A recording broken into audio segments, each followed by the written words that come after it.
Here guys, I've got a sparkle I'm going to use to ignite the fire for a brand new ranking video here on my channel. So we're going to take the 8 base elements of Skylanders as well as the 4 that were put into each to create the original 32 cast of Skylanders from Spyro's Adventure, since that game turned 9 years old a few days back, so it only feels fitting to rank every single one from the worst to the first. So naturally speaking, a lot of you guys might be thinking, what's Rack doing in the background? It's just there for the sake of something to look at, I suppose. But more importantly, what you guys are thinking about is, don't you already have a ranking of every single Skylander? So surely we can just head over to that video and see what order you put all of the Spyro's Adventure cats into. And yes, I suppose you could do that. But it's going to be far more efficient if you want to see only the SSA characters ranked, to have them all in one place. And second of all, if that ranking list was based on every iteration of Skylanders, so in a lot of instances, the WoW significantly improved the performance of the Skylander. Take CAMO, you know, his original form is great, but his Thornhorn formation is what makes him a top tier Skylander, my personal opinion, because that WoW power is so incredibly broken. So the fact that CAMO has been de-elevated from a top tier character to just a great one due to the lack of that WoW power ability is what's going to create the difference between the ranking list of every Skylander, every iteration of that Skylander taken into account, and just the original SSA form. Because yes, WoW powers aren't taken into consideration since they weren't a thing when these characters were first introduced through Spyro's Adventure. So now with all of that established, let's be heading into the ranking list without further ado.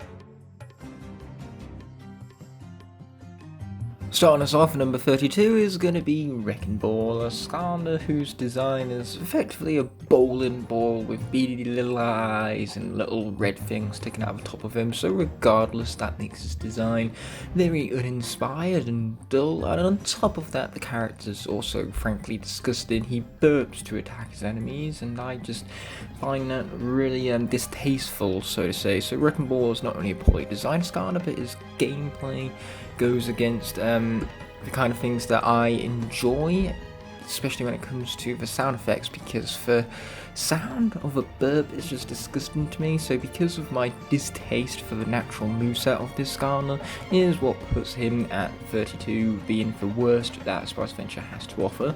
Now 31 is WARNADO. Whilst I certainly can admit that the turtle even on top of a tornado is a really cool concept, and the design surely does execute this concept quite well with some really great texturing work and an amazing figurine. But outside of that, WARNADO's movement is limited. He has a huge lack of agility, so naturally he's not very fluent with his moves, and they are far too slow and even far too vulnerable to be of any sort of effect in combat. And this overall just makes him kind of dull, not all that fun to play as, because you're too busy having a lack of control over the character. Now coming at number 30, we have Drill Sergeant, who's a Skylander that once again is pretty well designed. I love the robotic components that all form together to create Drill Sergeant, but the main problem with this character really is his pacing. His missiles take far too long to charge up, his charge and attack is far too slow and not powerful enough, and his mega lasers, once again, whilst it's fun to have those constantly initiated whilst you take advantage of your other attacks, once again they are too slow and too weak, and naturally making them a weak point of his moveset. So he's just too slow paced for a character to be of any sort of efficiency in combat, and that makes him slow paced on top of all of that, so he's boring, which is such a shame for an incredible design. Now number 26 is going to be TERRAFIN. My main problem with TERRAFIN is the wind up of animations for his attacks. Whenever you have to dig underground and then belly flop, it's not nearly as powerful enough as for how slow it is. And on top of all that, if you're hit whilst you've bored underground, all of that time is wasted because the animation wasn't put to good use because you're brought out of it again. So naturally this means this character is awfully paced and really not that fun either, you know. Punching for attacks is very uninspired. And so really the only thing he has to offer is his personality, really, because he's definitely that of a boxer, and so that's kind of fun to tackle with. But outside of that, TERRAFIN is definitely far from the best Skarner, putting him at number 29 on the list even. But coming in at number 28 is Cinder, a Skarner who has some fluent attacks when it comes to them being chained together. I love the fact you can Phantom Dash and then use your electric breath to make them blow up those ghosts that you've created from that Phantom Dash. But outside of attacks comboing with one another, Cinder is not really inspired design since it's taken from another game, mind you. And she really is lacking a personality department too. She really has very little to offer in terms of her personality, and her attacks just really aren't that powerful, making it very ineffective in combat. So because she's not as powerful, she's not as fun as other Skarners, and doesn't really possess that chaos which makes other Skarners more iconic than her. Now coming in at number 27, we have Zook. I love the fact that he's a cactus-based design, and the colours really contrasted to make his figurine stand out. But outside of that, his gameplay is kind of dull. He just launches a bazooka and then creates a bamboo wall around him. It's not really all that engaging from a from a move point standpoint, mind you. And on top of that, he's also incredibly slow paced. His attacks are slow, his movement speed is slow. So overall, he becomes quite tedious and boring after a while. Now coming in at number 26 is Sonic Boom. A really unfortunate case, this one, because Sonic Boom right out of the box is actually pretty powerful. Her screech is well ranged and really powerful, and her babies make her really investing from a character standpoint, because who can't enjoy a Skarner who fights as a family?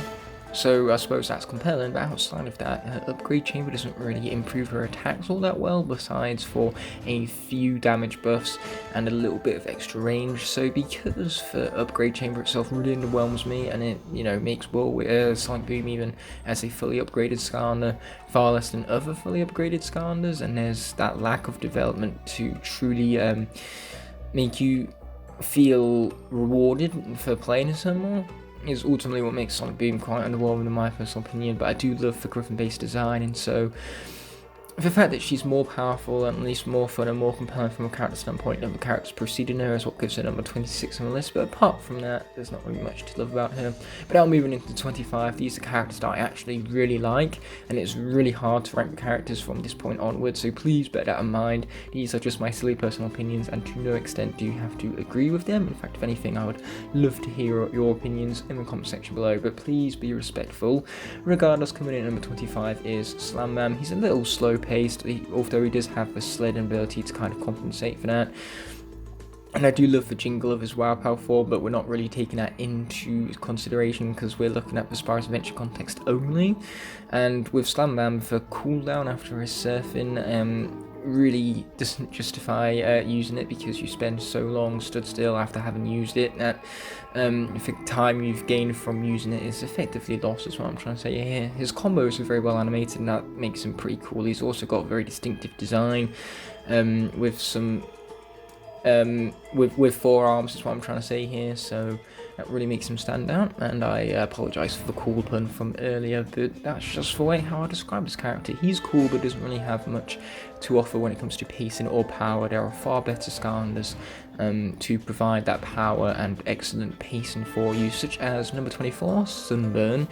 Now, Sunburn has an awesome design. I love the red and the yellows, how they contrast each other for the colour palette of the figurine. And on top of that, Sunburn is a blend of a phoenix and a dragon, which looks so incredibly cool, and it really blends in well with the element he's from, because of course phoenixes are reborn from their ashes, and of course fire creates ashes, so putting a phoenix dragon in the fire element just makes sense, and it just really adds a lot to the thought-provoking design. And Sunburn has a really powerful primary attack, though it's not nearly as ranged enough as it needs to be. Unfortunately, his teleport and his Phoenix Dash, however, are a waste of attacks, because with his Phoenix Dash, any time you gain from the dash itself is ultimately lost from once again for cooldown. A similar problem with Slam Bam from earlier, and on top of that, it's just not nearly as powerful as it needs to be, and it really does lack agility, making the movement not really all that rewarding nor fun. And so really his flamethrower is the main and only salvaging thing about him, putting him at number 24 on the list. But moving on to number 23, we have Hex. Now she has a much better protection system than Zook, which is far more effective at keeping enemies at bay, and it's actually interwoven with the rest of her attacks much better because she can charge arena of schools from behind it, which has a really long charge up time, but for power was really worth it. And then on top of that, her projectiles are ranged and just for the right amount of power to ensure she's balanced. So Hex's gameplay is fine, however her pacing isn't great because for charging off that score it takes so long, and her design is also kind of lackluster. She's just kind of like an undead witch. She's not got much to write home about. Well, number 22, Double Trouble, is a fine example of a Skylander who didn't have a great start, and the only reason why he's improved to the extent which he has, and the only reason why he's even in my top 10 Skylanders of all time, is due to the fact that his WoW power is so incredibly broken. But without that WoW power, you strip Double Trouble down to his Series 1 basis for the first time was ever introduced to Double Trouble, was not in the greatest light. His soul gem simply allowed him to traverse water, which isn't the most exciting of soul gems. It's not very chaotic and it doesn't really reward you for reaching that point on his upgrade chamber. And on top of that, his attacks, whilst they're really great, they lock on, and that makes for some really great movement. His other attacks, without the utilisation of WoW power, are really dull, and whilst well animated, they're just not nearly powerful enough to justify using. So I love watching this character and I love watching his personality unfold before me. But apart from that, I don't really utilise him much in Spyro's Adventure due to the lack of power he has and the lack of fluency between his moves, because you kind of like have to stop the beam to summon a double, and then after the double's exploded, only then can you resummon the beam, and then you've got to stop the beam again in order to summon a bomb. So the case in point here is that there's no flow to his moves here. But moving on to 21, we have WHAM-SHELL, an absolute powerhouse to be reckoned with. He is slow paced, there's no denying that. And his Starfish secondary attack is a waste of attack because it's not that ranged, it's not that powerful, so you really only find yourself utilising for one trick pony with his primary attacks and his combos, although his Poseidon Strike is also incredible and stunts enemies, so I suppose it becomes a bit of a two-trick pony, but still that makes the gameplay repetitive and tedious, despite the fact that you have such raw power up your sleeves, which can be very satisfying to utilise, and the combos are once again well animated and fun to watch. But moving on to number 20 even, we have VOODOOD. Now, I love VOODOOD's zipline. It makes this gameplay really unique and distinctive. The fact that you can launch a zipline and then zip on over to enemies to finish them off with powerful attacks is really cool. And on top of that, there's an element of strategy, since you can leave behind a tripwire and hope that an enemy runs into it. Though unfortunately VOODOOD's movement speed is actually very slow, so whilst he's pretty fast paced in gameplay, he's slow paced actually getting into those combat scenarios that I was referring to when I said the word gameplay. So yes, with VOODOOD really my main letdown is the lack of pacing of his character outside of combat, and the fact that his attacks are a little too short range, so that makes him highly unbalanced even with the sheer power he has, because most of the time you wind up missing with your attacks, and that leaves you far too vulnerable, so therefore he's not all that effective in combat as he should be. But moving on to number 19, we have the Lightning Rod, a very interesting sign here because he's a god type figurine, and that makes his figurine alone very distinctive because his base is actually the cloudy bottom which he possesses in the game, mind you, so there's a great translation between the figurine and the game that's very well executed. And Lightning Rod's attacks are ranged and very powerful. Once you upgrade them, you truly feel rewarded again for his upgrade chamber, though unfortunately he's not well paced because to summon your lightning, you really hinder your movement capability since you must remain still, and even for the shock, you move at a slower speed. So despite the power, it's not well paced, and it just makes Lightning Rod not as fun as other characters, unfortunately, putting him at number 19. But moving on to number 18, we have a choice which a lot of you are not going to like me for, and that's going to be Chop Chop, because he's an absolute fan favourite, and to be frank, it's easy to see why. His combos are really fun to watch unfold before you. They're also really powerful. He's a well-paced Skylander, although his attacks don't really flow together very well, and his shield bash is an absolute waste of an attack because it doesn't propel him forward in the slightest. He doesn't gain any sort of momentum from it, and it's not nearly as powerful as it needs to be. Now, they did fix this with the WoW power, but since we're stripping Chop Chop off his WoW power from the context of his ranking list, when Chop Chop was first introduced, he wasn't most impressive, despite how great his design was actually, because an Archean armor and a skeletal warrior combined into one makes for a great blend of the two different Skylander styles. So that was really cool to see, the distinctive and cool looking design. And again, I don't hate his gameplay. I think his bone bramble attack and his sword combos are really powerful and really fun. They just really lack in the momentum department to make the character as fast paced as he could be. Now moving on to number 17, we have Bash, who's probably one of the most balanced Skylanders in this game. He has a projectile attack, a very powerful melee attack, and a roll-on attack to gain himself some speed. Though unfortunately his design is kind of basic. He's literally just Rock Dragon. There isn't much to write home about with it, and his name is also very basic. It's just a 4-letter word, Bash, because what does he do? He bashes his enemies. Big deal. I suppose it's better than calling him Rock Dragon at the very least. But yes, I do love how balanced Bash is, and that does make him pretty fun. Though unfortunately, there's no real flow to his abilities. You know, you just stop, roll in, then you have to bring up another fist, and then tail swipe into it. There's no real flow to that. You know, you just go from one attack to the other. It's really his WoW power that once again improves his character by making his attacks chain together in a very fluent way that really does flow to help with the pacing of the character even further. But unfortunately, without that WoW power, Bash is not amongst my favourite, putting him just shy of the top half of the list right here. But speaking of that top half, kicking off is going to be Stealth Wolf at 16. Now Stealth Wolf is incredibly broken. Her attacks and combos are incredibly fast, well animated, and worth using because of how powerful they are and how ranged they are, and her sneaking ability adds an element of strategy to her gameplay which not other Skylanders possess, so the kind of cleverness as to how you play with this character and the distinctive nature of that gameplay just make her fun and fast paced, though unfortunately her acrobatic flips aren't very good for combat scenarios since they don't really deal much damage, but they are great for speedrunning, making Stealth Wolf a really great speedrunner because she has that constant momentum moving her forward. But outside of that, Stealth Wolf just isn't all that interesting to me. You know, she's never been a huge fan favourite of mine, and so really I feel like having her at number 16 is the best most spot because there just so happens to be 15 better Skylanders, my personal opinion, and one of those happens to be Dynarang. I mean, he's a dinosaur with boomerangs, need I say any more? So moving straight along to number 14, we have Whirlwind, who's a blend of a unicorn and a dragon, which is the perfect mythological design because of course I love myself a good dragon, and then taking the unicorn as well from mythology and, you know, incorporating that into the dragon design, so she has the perfect amalgamation of the two.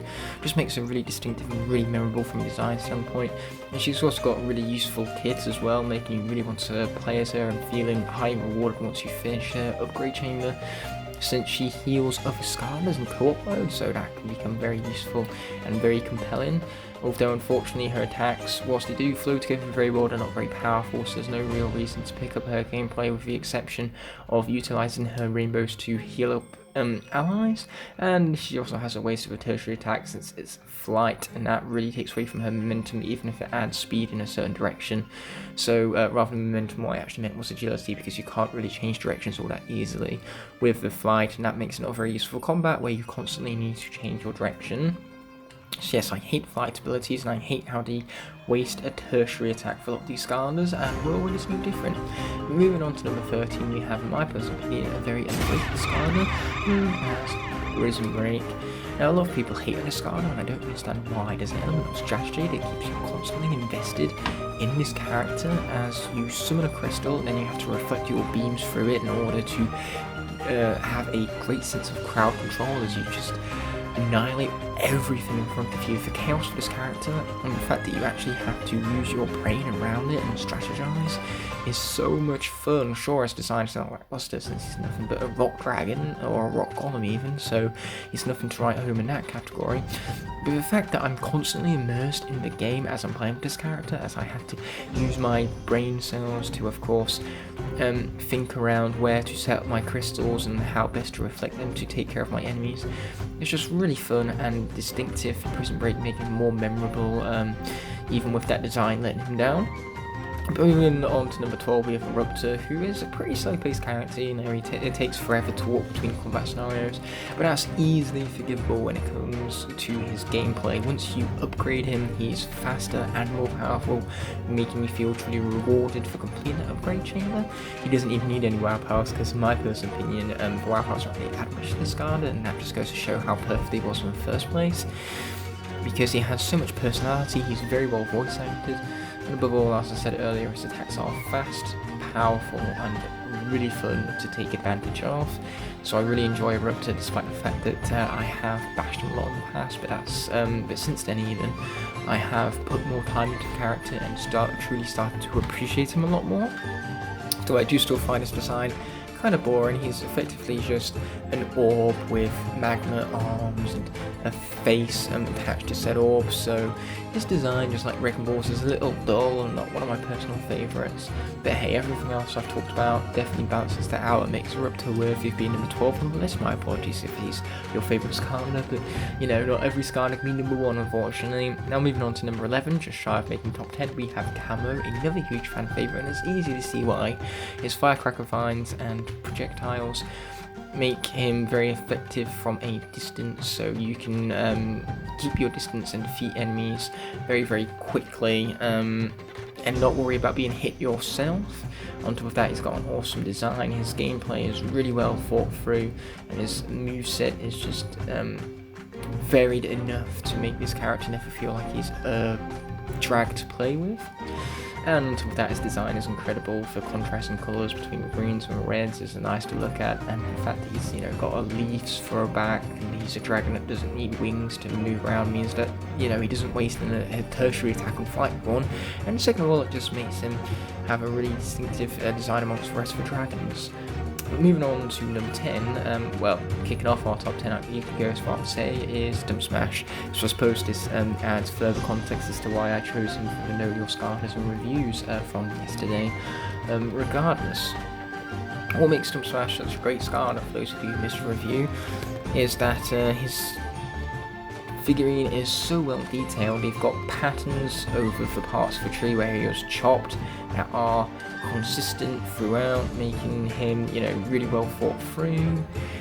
And on top of that, he is slow paced getting into combat scenarios because of the lack of movement speed, but once you do, acorns fly everywhere, there are explosions, knockback, huge amounts of damage, so overall you cause chaos and absolutely pulverize your enemies with this character, and that destruction, you reap the reward from it, is so much fun with this character. And I also have a natural bias to him as well, because I got his triple pack alongside Flameslinger and Drobot, and whilst Flameslinger and Drobot definitely are the highlights of that pack, Stump Smash balances it out a little. Drobot's got his range and his power, and then Flameslinger has his speed, whereas Stump Smash, he has his slow yet heavy and powerful attacks. So, the fact that I was still surprised by this character from Triple Pack, surprised by the fact that he could almost hold his own against the two comparatively, made Stump Smash just really compelling and really fun for me ever since the day I got him. Moving on to number 9, we have Grunt, the weakest of the starter pack Skylanders, unfortunately. But that doesn't go without saying that his harpoon is fast, powerful, ranged, and it reloads very quickly, meaning that Grunt is a very fast-paced Skylander. His movement is actually really fluent, his jetpack works really well for speed and agility, so anything that could remove the pacing of that jetpack, similar to that of WARNADO's, is immediately lost. And the fact that he's a, fish with a harpoon gun that normally, is used to harpoon fish, normally massive whales. The irony behind that is really well thought through and makes Grunt really fun and fast paced, though unfortunately he still doesn't live up to the other 8 Skylanders on the list, and that will include at number 8 Ghost Roaster, another character I have a personal bias for because he was my first non-star pack Skylander, as I got him on Boxing Day from my uncle after my grandparents bought me a few star pack for the game. And Ghost Roaster is really fast paced. First of all, his laughing is really compelling to listen to and adds a lot of personality to the character. And on top of that, his chain whip attack is very powerful. His skull charge is not only powerful, but it's speedy as well, with great agility, making the character very fast paced and just really fun to watch and fall before you with great animations. Some bias to boot on my behalf, since he's also my dad's favourite Skylander, as well as the first ever Skylander I got outside of Starter Pack 3. So overall, Ghost Roaster is great and worthy of being put at number 8. But moving on to number 7, we have Boomer, easily one of the most powerful Skylanders straight out of the box. So I suppose he has one of the same problems with Sonic Boom, since his upgrade chamber doesn't really do much to improve upon how awesome those base attacks were. But still, he is destructive. He has an amazing personality, mind you, that matches that destructive nature of his. And there's also the irony in his design or his existence. You could go as far to say that's really fun to analyse, because of course he's the only troll in the Skylanders franchise that decided to fight for the forces of good. So the fact that he's kind of like alone in that move, in that idealism even behind the trolls, just makes him more unique and distinctive amongst the Skylanders cast, and really wants you to play as him, makes you want to play as him more even.